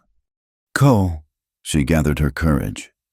Would you consider coming to town more often, I mean, for supplies and such?" His smile was small but real. "Might could do that. Winter's coming on. Man needs supplies for winter." "Yes," she agreed. "He does." They stood there a moment longer. Two damaged people who'd found something unexpected in each other, not love. Not yet, but possibility, understanding, hope. "Good night, Evelyn." "Good night, Cole." She went inside, climbed to her small room, and sat on the bed holding her divorce papers. Tomorrow she'd go back to work, back to learning leather craft and earning her own way. But tonight, she was simply Evelyn Hart, not wife, not possession, not anyone's idea of what she should be. Just herself, finally and completely free. The morning after Thomas's departure dawned crisp and clear. But the peace was shattered by the crack of gunfire echoing through Dead River's streets. Evelyn dropped the leather punch she'd been holding and ran to the shop window. People were running toward the main street, shouting. "Stay here," Gonzalez commanded. But she was already moving. She found chaos outside the bank. Cole lay propped against a water trough, blood seeping through his shirt at the shoulder. Two men lay motionless in the dust, the same hired guns who'd accompanied Thomas yesterday. Sheriff Coleman stood over them, gun still drawn, while Doc Morrison knelt beside Cole. "What happened?" Evelyn pushed through the crowd, dropping to her knees beside Cole. "I'm fine," he said through gritted teeth, though his face was pale. "Like hell you are." Doc Morrison pressed a bandage to the wound. Clean through the shoulder, missed the bone. Lucky. Sheriff Coleman holstered his weapon. Those two jumped Marston outside the hotel. Said their employer wanted to leave a message about interfering with a man's property. Thomas, Evelyn breathed. Already on the stage out of town. Coleman continued. These two stayed behind on their own. Thought they'd earn a bonus, I suppose. Cole defended himself. The hotel clerk spoke up. I saw it all. They drew first. That's how I saw it too. Coleman agreed. Clear case of self-defense, though there'll be paperwork. Evelyn helped Doc Morrison support Cole as they moved him to the doctor's office. The wound was messy, but not life-threatening. The bullet had passed through the muscle of his shoulder. You'll need to stay in town a few days, Doc Morrison said as he cleaned and stitched the wound. No riding, no heavy work. That arm needs rest. I need to get back. You need to heal, Evelyn interrupted. Your mountain will still be there next week. Cole looked like he wanted to argue, but the combination of blood loss and laudanum was already pulling him under. Doc Morrison finished his work and stepped back. He can rest here tonight, but tomorrow he'll need somewhere quiet to recover. My office isn't a hotel. He can have my room, Evelyn said immediately. I'll stay with Mrs. Patterson. By evening, the town was buzzing with talk. The story had already grown in the telling 2 against 1, a lightning-fast draw. Eastern money trying to buy Western justice. Cole Marston, the hermit of the mountain, had taken a bullet meant for the woman he'd saved from the storm. That last part wasn't strictly true. The men had been after Cole specifically, but Evelyn didn't correct it. Stories had their own truth in towns like this. She sat by Cole's bedside as he slept, studying his face in the lamplight. Without his usual guarded expression, he looked younger, more vulnerable. The scars were still there, the one on his jaw, another near his temple, but sleep softened them somehow. You didn't have to get shot for me, she whispered. His eyes opened, still fuzzy from the laudanum. Didn't plan on it. Why were you still in town? You usually leave at first light. Wanted to make sure Vale really left. Men like him don't give up easy. He proved that. She gestured to his bandaged shoulder. This wasn't his orders, just hired thugs thinking they'd impress the boss. He tried to sit up, winced. Though it does complicate things. How? Dead men have friends, family. Questions get asked, even when it's clear self-defense. He met her eyes. You might want to distance yourself from me for a while. This kind of trouble has a way of spreading. Is that what you do, distance yourself? It's what I've always done. Well, I'm not you. She adjusted his blanket with brisk efficiency. And you're in no condition to run off to your mountain anyway. So you'll heal. I'll work, and we'll deal with whatever comes. A ghost of a smile crossed his face. When did you get so stubborn? Somewhere between the storm and today, I suppose. The next morning, she helped him move to the boarding house. Mrs. Newcomb was scandalized by the arrangement, but Mrs. Patterson's offer to chaperone and a reminder of how the town had rallied behind Evelyn kept her complaints to a minimum. Man saves a woman's life. She's got a right to return the favor. Mrs. Patterson said firmly. Cole was a terrible patient. By the second day, he was trying to do exercises with his injured arm. By the third, he was attempting to help around the boarding house, fixing a broken shelf one-handed until Evelyn caught him.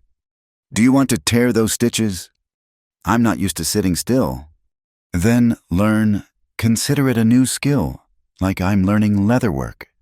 He grumbled but submitted to her care. In the evenings, after her work at Gonzalez's shop, she would sit with him, sometimes talking, sometimes just sharing comfortable silence. He taught her to play chess with a small set Mrs. Patterson loaned them. She read to him from the few books the boarding house possessed. On the fourth evening, as she was describing her day's work, a particularly challenging repair to a cavalry saddle, he interrupted. Why are you doing this? Doing what? Taking care of me. You don't owe me anything. She set down the saddle strap she'd been showing him. Is that how you see everything, debts and payments? It's simpler that way. Maybe, but it's also lonely. She met his eyes. You saved my life. Then you stood up for me against Thomas. You got shot because of me. Not because of you. Because you chose to protect me. However you want to parse it. We're connected now. That's not debt. I don't know what it is. But it matters. He was quiet for a long moment. In the war, connections got people killed. Caring about your unit mates meant watching them die. After a while, it seemed better not to care at all. But you did care. That's why it hurt so much. Too much. The words were barely audible. There was a kid in my unit, Benjamin Morse, 16, lied about his age to enlist. Reminded me of my younger brother. I tried to look after him, keep him from the worst of it. Evelyn waited, not pushing. Shiloh, second day. He was right next to me when the artillery hit. 1 second he was there, the next. Cole's hand clenched on the blanket. I couldn't even find enough to bury. I'm sorry. I stopped making friends after that. Stopped learning names when replacements came. Became the perfect soldier, followed orders. Killed efficiently. Felt nothing. His laugh was bitter. Turns out you can't just turn feelings back on when the war ends. They stay broken. Or maybe they just need time to heal, like your shoulder. It's been 11 years. And you've spent them alone on a mountain. Hard to heal when you won't let anyone close enough to help. He looked at her then, something shifting in his expression. You make it sound simple. I know it's not. Thomas broke things in me too. Trust, self-worth, the ability to believe in kindness without looking for the trap. She reached out, covered his hand with hers. But here we are anyway. Two broken people trying to figure out how to be human again. He turned his hand palm up, fingers closing gently around hers. What if we fail? Then we fail, but at least we tried. The moment stretched between them, fragile and precious. Then footsteps in the hall broke the spell, and Evelyn pulled her hand back, suddenly aware of appearances. But something had changed. The careful distance Cole maintained had cracked, just a little, and the walls Evelyn had built around her heart showed their first signs of crumbling. On the 6th day, a stranger arrived in town, well-dressed but travel-worn, asking questions about the shooting. Word spread quickly he was a Pinkerton detective, hired to investigate the death of Thomas Vale's employees. This is what I was afraid of, Cole said when Evelyn brought the news. Vale's making sure there are consequences, even if he can't touch you directly. Sheriff Coleman said it was self-defense. Witnesses confirmed it. Doesn't matter if Vale's paying for a different answer. The detective, a man named Garrett, was thorough. He interviewed everyone who'd witnessed the shooting, examined the scene, reviewed Doc Morrison's medical notes. He also asked about Cole's past, Evelyn's relationship with both men, the confrontation with Vale. He's building a case, Cole said that evening. Not for what happened, but for what he can make people believe happened. Then we need to build a better case. Over the next 2 days, Evelyn and Mrs. Patterson quietly gathered their own statements. The hotel clerk wrote out his account. 3 cowboys who'd been loading supplies confirmed they'd seen the hired guns draw first. Even Mrs. Newcomb, won over by Cole's quiet suffering and Evelyn's dedicated care, agreed to attest to his character. On the 8th day, Garrett requested a formal hearing. The town packed into the small courtroom attached to the sheriff's office. Cole, still pale but mobile, sat at the defendant's table. Evelyn sat directly behind him. Mrs. Patterson on one side, Gonzalez on the other. Garrett presented his case methodically. The dead men were family men. He claimed, hired for legitimate protection work. Cole Marston was a known recluse with a violent war record. The situation suggested a man jealously guarding a woman who wasn't his to guard. Objection, Evelyn said, standing. She wasn't sure if that was proper procedure, but she couldn't stay silent. I'm not anyone's to guard. I'm a free woman making my own choices. Judge Carter, who'd arrived from Denver the day before, nodded. The court recognizes Miss Hart. You may speak. Mr. Garrett is trying to paint a picture that doesn't exist. Mr. Marston helped me when I needed help. Nothing more. Those men attacked him because their employer, my former husband, wanted revenge for being embarrassed. This wasn't about jealousy. It was about bruised pride and bought violence. Can you prove that? Garrett asked. Can you prove otherwise? You have the word of a man who locked me in rooms and destroyed my father. I have the word of this entire town. One by one, the townspeople testified, not just about the shooting, but about Cole's character, Evelyn's integrity, the community that had formed around them. By the end, Garrett's case had dissolved like snow in spring sunshine. Judge Carter's ruling was swift. Self-defense, clear and simple, case dismissed. And Mr. Garrett, tell your employer that Western justice may be rough, but it's not for sale. Not in my jurisdiction. As people filed out, Cole turned to Evelyn. Thank you. I told you, we're connected now. Your fights are my fights. That's a dangerous position to take. Maybe, but it's my position to take. She smiled. Besides, someone needs to keep you from hiding on that mountain forever. That evening, Cole sat on the boarding house porch, arm still in a sling but healing well. Evelyn sat beside him, watching the sun set over the mountains. I should head back soon, he said. Doc says another day or two. Will you come back to town? Do you want me to, Yes. The simple honesty of it surprised them both. Then I will. Not promising I'll turn social, but I'll come back. That's enough. For now. They sat in comfortable silence as stars began to appear. Tomorrow, Cole would return to his mountain, his self-imposed exile. But something fundamental had shifted. He was no longer a stranger who'd saved her from a storm. She was no longer a runaway Eastern woman seeking shelter. They were two people who'd chosen to stand together against violence and injustice, who'd begun to trust despite their damaged pasts, who'd found in each other the possibility of healing, of connection, of something that might someday grow into love. It wasn't a fairy tale ending. They were both too scarred, too careful for that. But it was real, and honest, and theirs. And for now, that was everything. Spring came early to the mountains that year. By late March, the snow had retreated to the highest peaks, and wildflowers dotted the meadows with splashes of purple and gold. Cole had kept his promise through the winter, coming to town every 2 weeks for supplies and staying an extra day to share dinner with Evelyn, to help with repairs at the boarding house, to slowly rejoin the world of the living. But as the days lengthened and warmed, a restlessness grew in Evelyn. She'd mastered the leather trade, earning enough to save a small sum beyond her expenses. She'd made friends, found her place in the community. She was free, independent, safe. And yet, that morning, she'd received a letter, the first since leaving Boston. Her mother's friend had written to say her mother had passed peacefully in her sleep, finally released from the illness that had plagued her since father's death. There was nothing left for Evelyn in the East now, nothing behind her but ghosts. She worked mechanically through the day, her mind elsewhere. When Gonzalez finally noticed her distraction, he set down his tools. What troubles you, mija?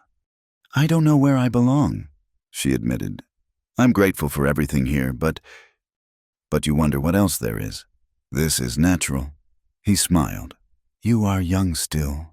The world is wide. What if I'm running again? What if I can't stay anywhere? Running from is different than running to. Which are you doing?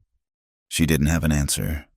That evening, instead of returning to the boarding house, she found herself walking the familiar path up the mountain. She'd never visited Cole's cabin since that first week, respecting his need for solitude. But tonight, she needed Something, clarity, perhaps, or just the solid presence of someone who understood broken things.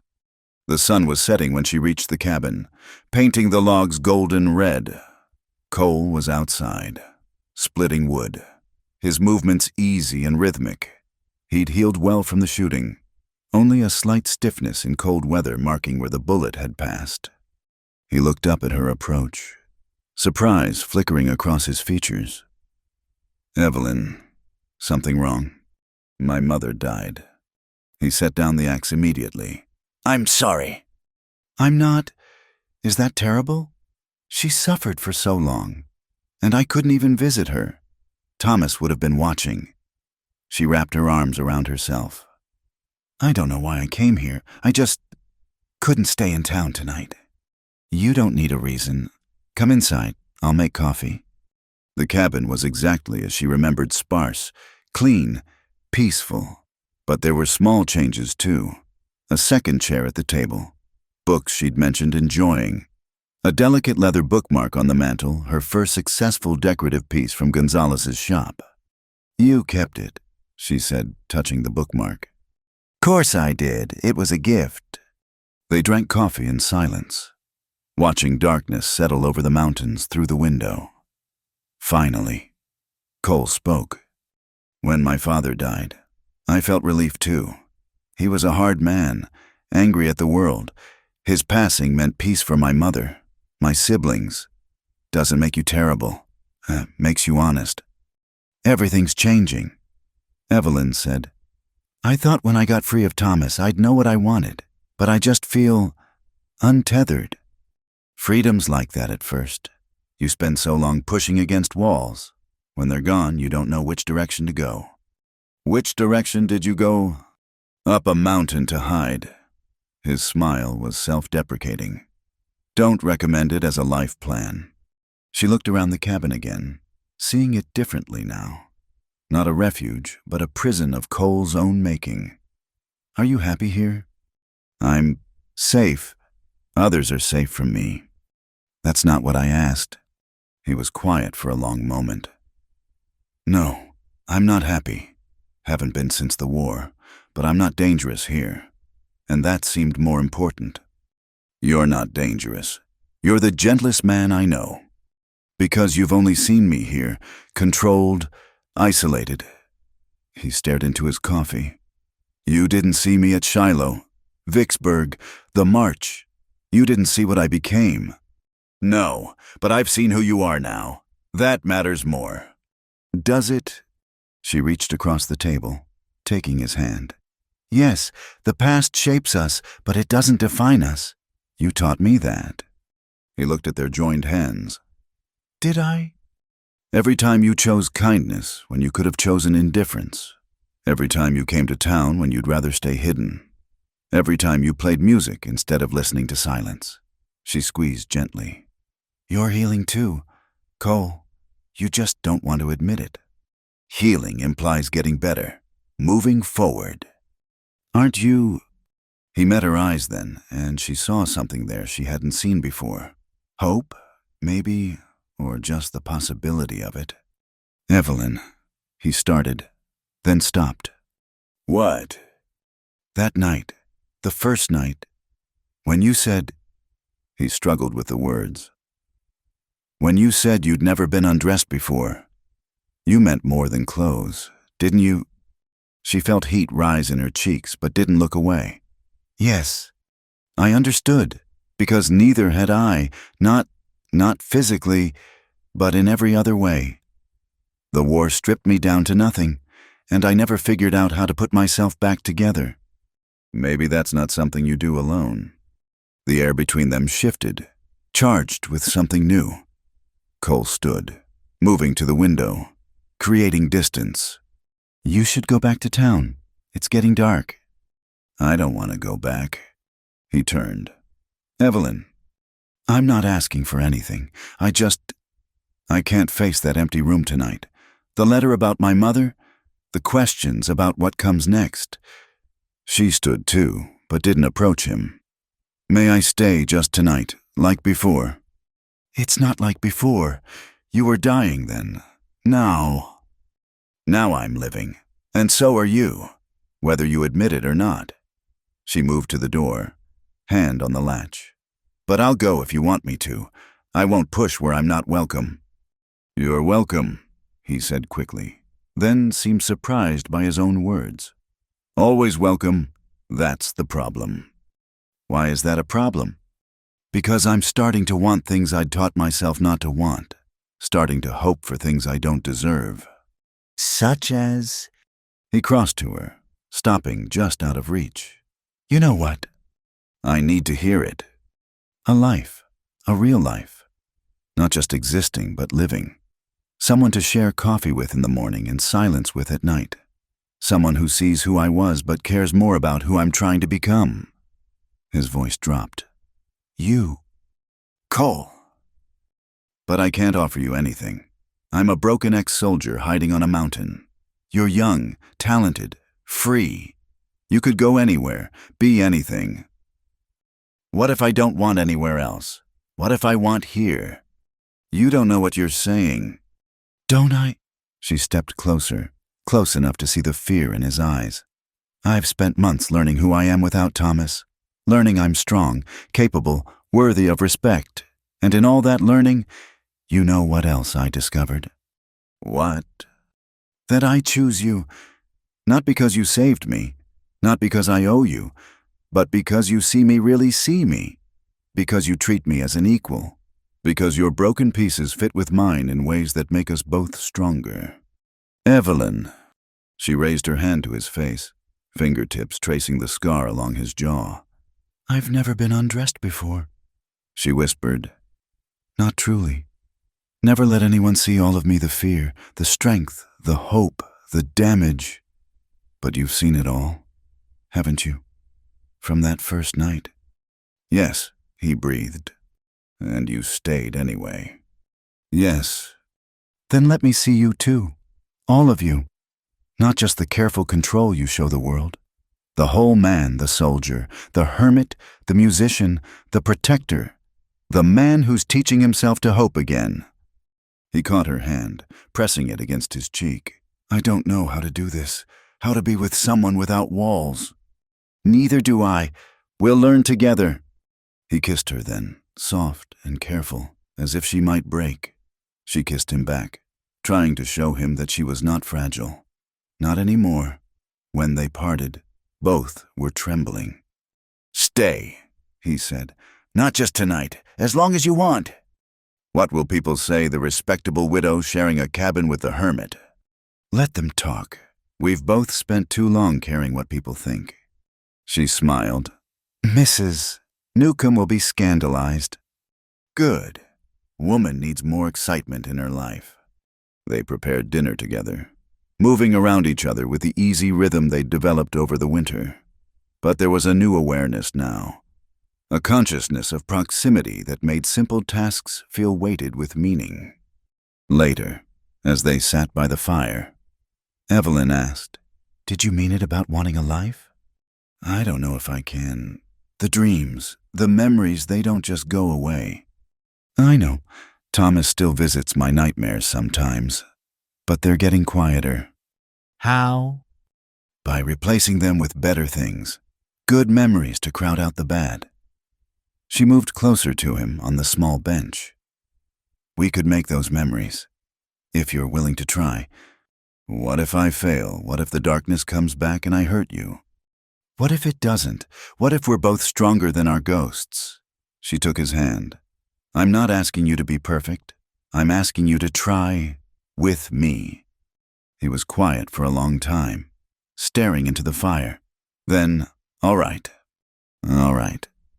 I'll try. God knows you deserve better, but I'll try. I don't want better. I want real. I want you. That night, they shared the cabin differently than before. She took the bed. He took his bedroll. But the distance between them was choice now, not necessity. A boundary they would cross when ready, not before. Evelyn, he said in the darkness. Yes. Thank you for coming here, for pushing past my walls, for seeing more than the ghost I'd become. Thank you for letting me. for seeing more than the broken woman who stumbled into your life. You were never broken. Bent, maybe, but never broken. Neither were you, just lost. Maybe we can find our way together. I'd like that. Outside, spring wind rattled the windows, carrying the scent of new growth. Inside, two people who'd thought themselves beyond redemption lay in comfortable darkness, learning the shape of hope. It wasn't a fairy tale. They both knew there would be difficult days ahead, nightmares to weather, trust to build, a life to construct from the ashes of their pasts. But for the first time in years, the future seemed like something to embrace rather than endure. Tomorrow, they would face questions, judgment, the complexities of merging two damaged lives into something whole. But tonight, they were simply two people who'd found each other in a storm and chosen to stop running. Tonight, that was enough. Tonight, that was everything. The wedding, if it could be called that, was simple. Judge Carter had returned to Dead River on his circuit, and on a bright May morning, Evelyn Hart became Evelyn Marston in Gonzalez's leather shop.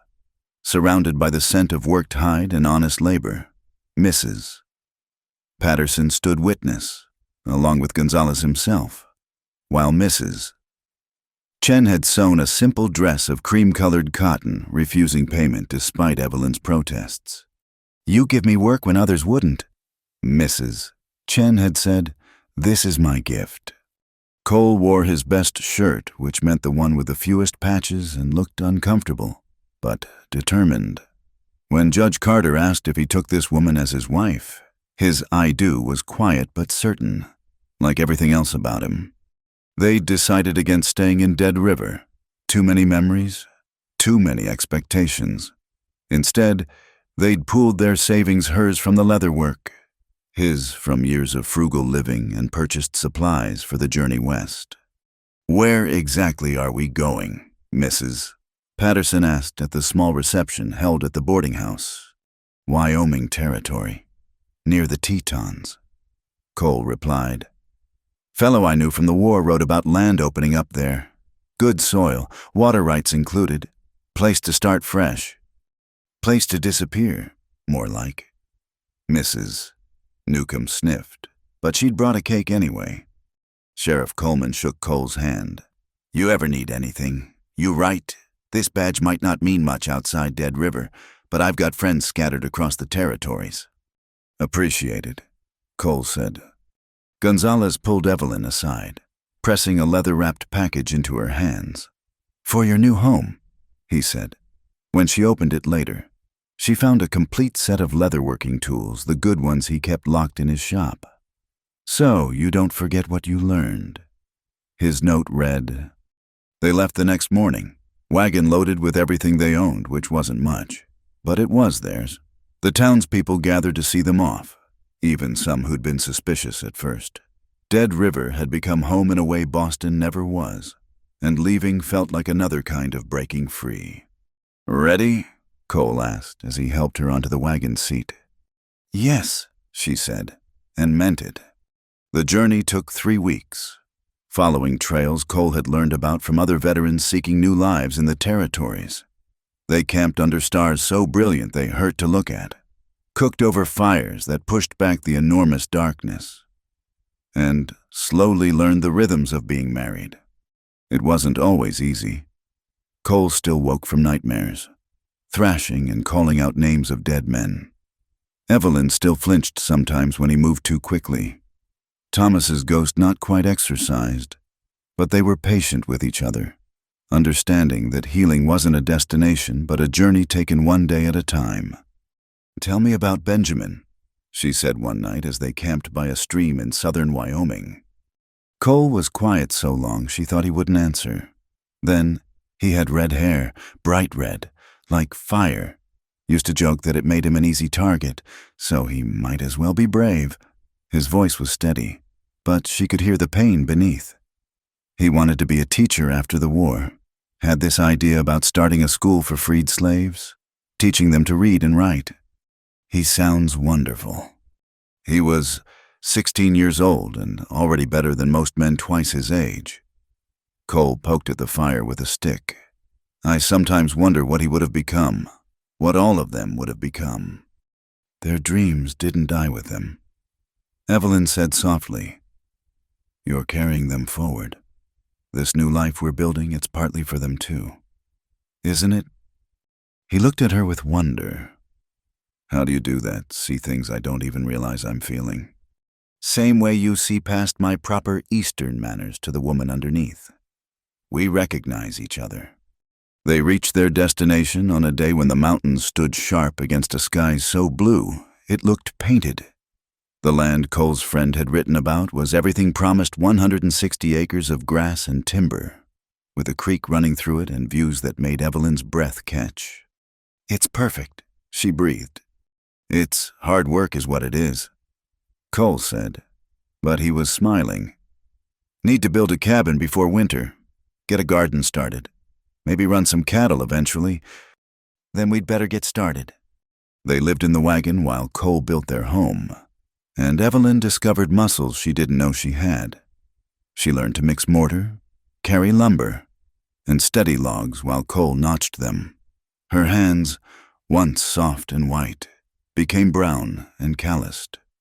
She'd never been happier. Neighbors were few but friendly. The Jacobsons lived 5 miles east, an older couple from Norway who shared seeds for the garden and advice about the coming winter. 10 miles south were the Changs, a Chinese family who ran sheep and traded vegetables for leather goods once Evelyn set up her workshop. "You do good work, Mr. Chang said, examining a bridle she'd decorated. "Could sell these in Cheyenne for good money." "Maybe someday," she said. "For now, I'm happy with trade." The cabin rose slowly but steadily. Cole had learned construction somewhere in his wandering years, and he built with the same careful precision he brought to everything. By August, they had walls and a roof. By September, a floor and windows. The fireplace went in just as the first snow dusted the peaks. "Home," Evelyn said the day they moved in properly. It was just one room with a loft for sleeping, but it was theirs. Built by their own hands. "Never had one before," Cole admitted. "Not really, just places I stayed." "Well, you have one now. We both do." They were settling in for their first winter, wood stacked high, root cellar full, preserves lined on shelves Cole had built when the letter came. Cole had ridden to the nearest town for final supplies and returned with a troubled expression. "What is it?" Evelyn asked. He handed her the letter. It was from a law firm in Boston. Thomas Vale had died apoplexy, the letter said delicately, though Evelyn could read between the lines to the rage that had finally killed him. As his legal widow at the time of certain transactions, she had claim to properties that had been acquired through questionable means. "My father's land," she whispered. "They're offering to return my father's land." "Along with a substantial settlement," Cole noted, reading over her shoulder. "Seems Vale's estate is eager to avoid scrutiny of his business practices." "I don't want it. Any of it." "You sure that's enough money to live comfortable forever?" She turned to face him. "I am living comfortable. I have work I'm proud of, a home we'd built together, a husband who sees me as a partner. What would I do with a fortune built on my father's destruction?" Cole pulled her close. "Maybe use it to help others. That school Benjamin wanted to build, there are folks starting them now, or helping other women escape bad situations." She considered this. Use his cruelty to fund kindness. Father would appreciate the irony. "Only if you want to. We don't need it." "No," she agreed. "We don't." In the end, she took only enough to establish a fund for women fleeing domestic situations, administered by Mrs. Patterson back in Dead River. The rest she refused, despite the lawyer's protests. The land itself she donated to the town for a school. "Let something good grow where he planted pain," she wrote to Mrs. Patterson. Their first Wyoming winter was harsh but beautiful. Snow piled to the windows, and they spent long evenings by the fire, Cole playing his guitar, Evelyn working leather. both of them reading from the small library they'd accumulated. Sometimes they'd just sit in comfortable silence, the kind that comes from truly knowing another person. "Do you miss it?" Cole asked one night as wind howled around the cabin. "The East. I mean, the cities, the society. I miss my parents, the people they were before Thomas destroyed them." She set down her needlework. "But that life, no. It was all performance, no truth. Here, I can breathe. Even when that breath freezes in your lungs." He smiled. "Even then. What about you? Any regrets about giving up your hermit ways?" "Only that I didn't do it sooner." He reached for her hand. "Wasted a lot of years thinking I didn't deserve peace." "Not wasted. You were healing in your own way, your own time. We both were." "When did you get so wise?" "Somewhere between the storm and now. Must be all this mountain air." Spring came late but glorious, the meadows exploding with wildflowers. They planted their garden, acquired chickens and a milk cow, and slowly built the rhythms of a shared life. Cole still had dark days when the war felt too close, and Evelyn still sometimes woke thinking she heard Thomas's voice. But the good days outnumbered the bad, and even the bad ones were faced together. One evening in early summer, as they sat on the porch Cole had added to the cabin, watching the sun paint the mountains gold and rose, Evelyn said, "I want to tell you something." "All right." "That night in the storm, when you found me, I thought I was going to die. Had accepted it, even welcomed it. Then you appeared like something out of a story. And I remember thinking it was cruel, to be saved only to go back to being trapped." "Evelyn, let me finish. I need to say this." She took a breath. "I never imagined this. Never dreamed I could have a life where I woke up unafraid, where I could work and earn and choose and just be. You didn't just save my body that night. You saved the person I could become. You saved yourself. I just offered shelter. I know. You've said that before. But Cole, sometimes shelter is everything. Sometimes it's the difference between dying and living, between despair and hope." She turned to face him. "So thank you, for the shelter then, and for the home now." He was quiet for a moment, then said, "You saved me too, pulled me off that mountain in every way that mattered, reminded me that isolation isn't strength, it's just fear wearing a disguise." "Then we saved each other." "Seems that way." They sat in comfortable silence, watching the light fade and stars appear. Somewhere in the distance, coyotes sang their evening song. The garden rustled with night breezes. Their small corner of the world settled into peace. "Happy?" Cole asked. "Yes," Evelyn said simply. "You? More than I thought possible." "Good, that's good." And it was. Not perfect life never is, but good in all the ways that mattered. They'd both been broken by the world in different ways, had both run to the West seeking escape. Instead, they'd found each other, and in finding each other, had found themselves. Later that night, Evelyn sat at their small table, writing a letter to Mrs. Patterson by lamplight.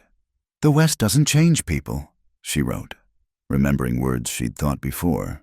"It strips them bare until what's left is only truth. And sometimes, if you're very lucky, that truth includes love." She sealed the letter. Smiling at the simple gold band on her finger, Cole had made it himself from a nugget he'd found in their creek. Tomorrow they'd ride to town to post it, maybe stay for supplies. Definitely hurry back to their quiet haven in the mountains. But tonight, with her husband sleeping peacefully in their bed, their home secure around them, and their future stretching ahead full of possibility, Evelyn Marston was exactly where she belonged. She was home.